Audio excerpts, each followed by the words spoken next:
Hello everyone, this is Jeevan Jaiswal from Win Academy and we are discussing about Bastar रियासत। छत्तीसगढ़ के उन 14 महत्वपूर्ण रियासतों में से एक बस्तर रियासत है और यह सबसे बड़ा रियासत है। इस तरह से इस क्षेत्रफल की दृष्टि से सबसे बड़ा होने के कारण यह महत्वपूर्ण रियासत बस्तर रियासत है और इसकी राजधानी जगदलपुर थी। यह एक महत्वपूर्ण रियासत था, इस कारण देवी दंतेश्वरी के वस्त्र के कारण इसका नाम भी बस्तर पड़ा था, ऐसा माना जाता है। और इसके क्षेत्र में इंद्रावती नदी प्रवाहित होती है और इसकी सहायक नदियों के रूप में डंकिनी और शंखिनी नदी प्रमुख हैं, जिसके संगम पर इंद्रावती की सहायक नदियाँ जो कि इंद्रावती की सहायक नदियाँ हैं डंकिनी शंखिनी, और यहीं पर संगम पर दंतेश्वरी माई की मंदिर अवस्थित है, जहाँ पर निर्माण किया गया था अन्नमदेव के द्वारा। यह इसलिए यह खास महत्वपूर्ण यह स्थान रखता है। इस प्रकार हम देखें तो यह एक जनजातियों की भूमि है बस्तर, और कई जनजातियों का यहाँ पर निवास पाया जाता है। कई निवासरत जनजातियाँ हैं, जैसे भतरा, परजा, धुरवा, मुरिया, इस तरह से माड़िया, दोरला, हलवा, इस तरह से कई जनजातियां हैं जो कि यहाँ पर निवासरत हैं, इसलिए यह जनजातियों की भूमि के नाम से भी प्रसिद्ध है। इस तरह से देखें कि हम यह साल वनों का द्वीप इसलिए कहा जाता है क्योंकि यहाँ पर साल वृक्ष काफ़ी मात्रा में पाए जाते हैं, इसलिए इसे साल वनों का द्वीप कहा जाता है। इसी तरह से देखें तो यह हल्बी एक संपर्क की भाषा के रूप में यहाँ विद्यमान है। कई भाषाएं यहाँ पर प्रचलित हैं, लेकिन हल्बी जो है एक दूसरे के संपर्क के रूप में कार्य करती है, इसीलिए इसे संपर्क की भाषा के रूप में माना जाता है।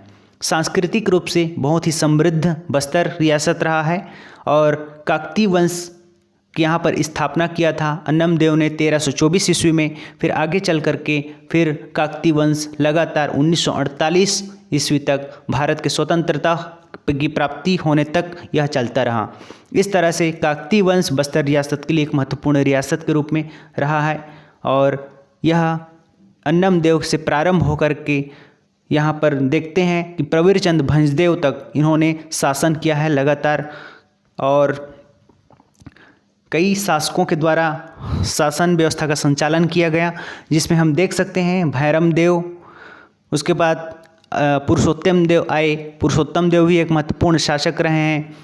अजमेर सिंह है, भैरम देव है, कई ऐसे शासक थे जिन्होंने इसका राजकार्य किया। और जैसे पुरुषोत्तम देव को देखें तो इन्होंने, ऐसा माना जाता है कि गुंजा पर्व और रथ यात्रा का प्रारंभ इसी के शासनकाल में हुआ था, तो इसलिए पुरुषोत्तम देव एक महत्वपूर्ण जो शासक के रूप में कार्य किया था, शासन व्यवस्था का संचालन किया था। इसके बाद एक महत्वपूर्ण शासक थे दलपत देव।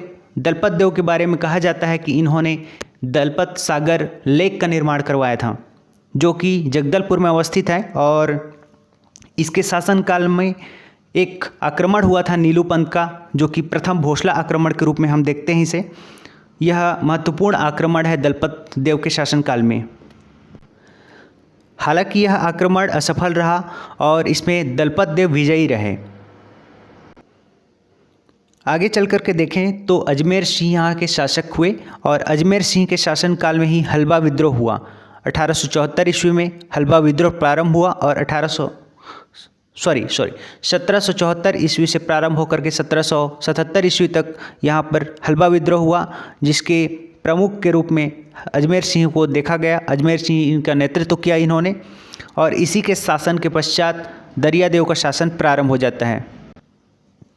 बस्तर रियासत में दरियादेव का शासन एक महत्वपूर्ण स्थान रखता है, क्योंकि इसी के शासनकाल में कोटपाड़ की संधि हुई थी 6 अप्रैल 1778 में, और यह कोटपाड़ की संधि एक महत्वपूर्ण स्थान रखता है काकतीय वंश के राजवंश के लिए, क्योंकि इसी के शासन के पश्चात में जो बस्तर का रियासत था वह इसमें के साथ में जो बस्तर की रियासत, इस तरह से घटना यह होती है कि इसी के शासनकाल के पश्चात में बस्तर के रियासत के क्षेत्र में मराठा नियंत्रण आ गया था, अर्थात मराठाओं के अधीन आ गए यह क्षेत्र।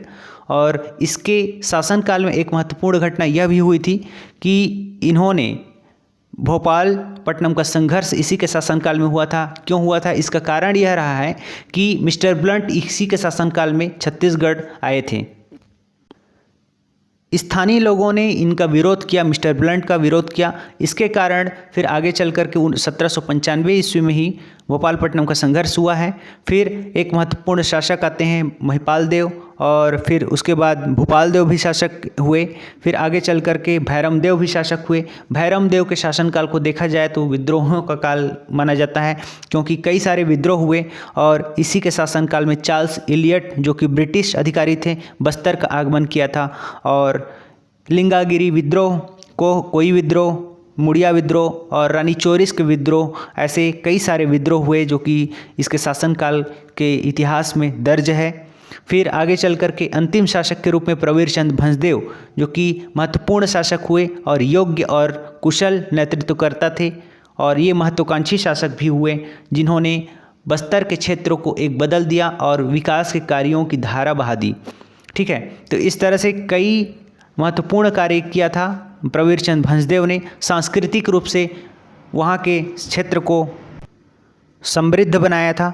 और प्रवीर चंद्र भंजदेव, जो कि 1948 में भारत संघ में विलय पत्र पर हस्ताक्षर किए थे, अर्थात बस्तर रियासत को भारत संघ में विलय कर दिया गया। और प्रवीर चंद भंजदेव ही काकती वंश के अंतिम शासक हुए। इसके साथ ही साथ बस्तर रियासत के अंतिम शासक के रूप में प्रवीर चंद भंजदेव ही हुए थे। इस प्रकार बस्तर रियासत, जो कि छत्तीसगढ़ के एक महत्वपूर्ण रियासतों में से एक था, जिसकी कीर्ति पूरे भारतवर्ष में फैल गई थी, और इसकी सभ्यता, इसके सांस्कृतिक दृष्टि से संपन्नता और इसके सघन वन के क्षेत्रफल और कई कारणों से इसे बस्तर रियासत को जाना जाता है। वर्तमान में भी बस्तर रियासत की जो विरासत है उसे हम देख सकते हैं। बस्तर रियासत के क्षेत्रफल में वर्तमान में भी कई ऐसे संसाधन हैं जिसके लिए हम जाने जाते हैं। बैलाडीला का क्षेत्र, और इस तरह से चक्रकूट जो जलप्रपात है, जिसे भारत का न्यागरा कहा जाता है। इस तरह से कई ऐसे बस्तर के रियासत के क्षेत्र में आप देख सकते हैं जो कि बहुत महत्वपूर्ण है।